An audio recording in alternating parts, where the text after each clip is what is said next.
যৌৱনে আমনি কৰে কিয় চাব দ্বিতীয়খন? যৌৱনে আমনি কৰে দ্বিতীয়খন এইকাৰণেই চাব কাৰণ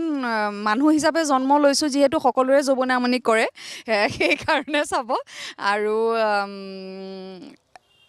এইকাৰণে চাব কেৱল প্ৰতিখন ছবিৰে মই ভাবোঁ এটা দায়িত্ব থাকে সমাজক কিবা এটা দিয়াৰ আৰু সেই দায়িত্ব যৌৱনে আমনি কৰে দ্বিতীয়ই পালন কৰিছে বুলি 100% সেয়া মোৰ আশাবাদী। ছবিখন ভাল পায় বেয়া পায় সেইটো দৰ্শকৰ ৰুচিটো আমি ছবিখন মুক্তি দিয়াৰ পিছতহে গম পাম, কিন্তু ছবি বুলিলে যিটো দায়িত্ব সমাজত কি ঘটি আছে, কেনেধৰণৰ কি হৈ আছে,